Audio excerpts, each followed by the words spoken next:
Baby care. मैं doctor कल्पना, senior paediatric consultant, आज आपको बताऊंगी कुछ इंपॉर्टेंट मेडिसिन जो आपके घर पे हमेशा अपने बच्चों के लिए अवेलेबल होनी चाहिए। सबसे पहले हम बात करेंगे नेजो क्लियर नेजल ड्रॉप की।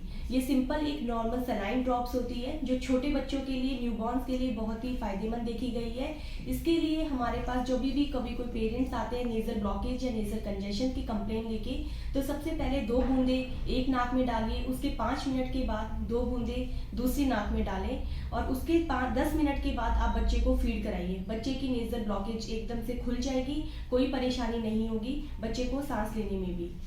फिर हम बात करते हैं सिरप पैरासीटामोल और पैरासीटामोल ड्रॉप अलग अलग उसमें आती हैं, काफ़ी सारे डिफरेंट ब्रांड में, डिफरेंट कंपनी में देखी जाती है। ये ड्रॉप आप बच्चे को पैरासीटामोल पीडियाट्रिशियन से कंसल्ट करके वेट के अकॉर्डिंग ही दीजिए। ये हमारे पास नॉर्मली जो पीडियाट्रिशियन होते हैं वैक्सीनेशन के टाइम पे रिकमेंड करते हैं या बच्चे को फीवर होता है उसके टाइम पे रिकमेंड करते हैं। लेकिन पैरासीटामोल साथ में एक एनाल्जेसिक की तरह भी काम करती है जो बच्चों के डिस्कम्फर्टेबल में भी हमारे पास कोई भी तरह का उसमें बहुत ही फायदेमंद देखी गई है। फिर हम बात करते हैं गैस्ट्रिका ड्रॉप, कॉलिकेट ड्रॉप। ये हमारे पास डिलाइल ऑयल एंड फिनाइल ऑयल के कॉम्बिनेशन से है।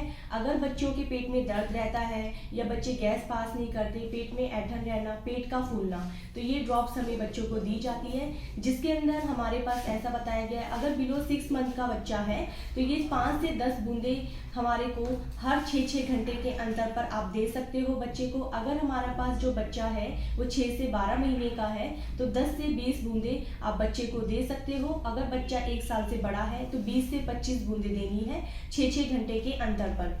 उसके बाद में हम बात करते हैं विटामिन D3 ड्रॉप्स की। ये हमें डे 1 से लेकर के 12 महीने तक, पूरा 1 साल कंप्लीट तक हमें बच्चों को देनी होती है। 400 इंटरनेशनल यूनिट होती है। 0.5 ml दिन में एक बार आप बच्चे को दीजिए। ये बेसिकली हमारे पास जो बोन्स होती है उसको मजबूत बनाती है। और पहले तो हमें सनलाइट के थ्रू विटामिन डी मिल जाता था, बट आजकल काफ़ी बिजी शेड्यूल रहता है तो उसकी वजह से विटामिन D3 में बच्चों में बहुत कमी दी गई है। तो ये हम सप्लीमेंट्री डे 1 से हम बच्चों को सजेस्ट करते हैं। फिर हम बात करते हैं कैलामाइन लोशन के लिए। अगर छोटे बच्चों में कहीं पे ईचिंग हो रही है, किसी मच्छर ने काट लिया, थोड़ी रेडनेस है, तो आप अपने बच्चों को कैलामाइन लोशन लगाइए, जिससे बच्चे में बहुत ही ज़्यादा इंप्रूवमेंट देखी गई है। रेडनेस वगैरह एकदम सब खत्म हो जाता है। फिर हम बात करते हैं ओरल रिहाइड्रेशन सॉल्यूशन। ये हमारे पास 1 लीटर पानी में मिक्स करना है, फिर पूरा सैशे डालना है। ना पानी कम होना चाहिए ना पानी ज़्यादा होना चाहिए।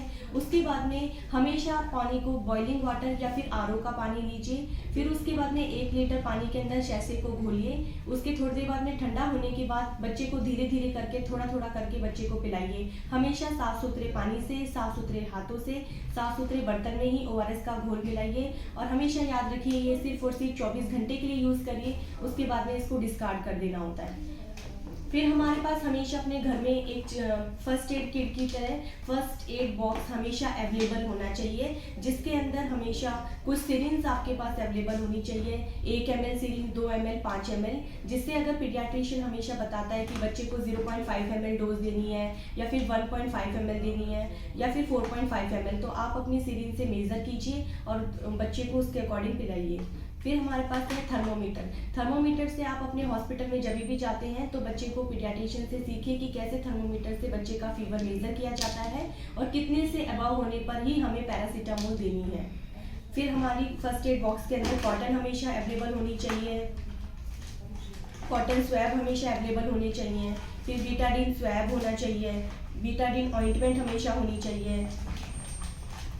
और ये हमारे पास एक फ्लेवर्ड ORS भी आता है। अगर बच्चे नॉर्मल ORS नहीं पीते हैं तो हमेशा बच्चे को फ्लेवर्ड ORS भी आप दे सकते हो। ये हमारी फर्स्ट एड बॉक्स है जो हर न्यूली पेरेंट्स के पास हमेशा अपने बच्चे के लिए होना चाहिए। Thank you.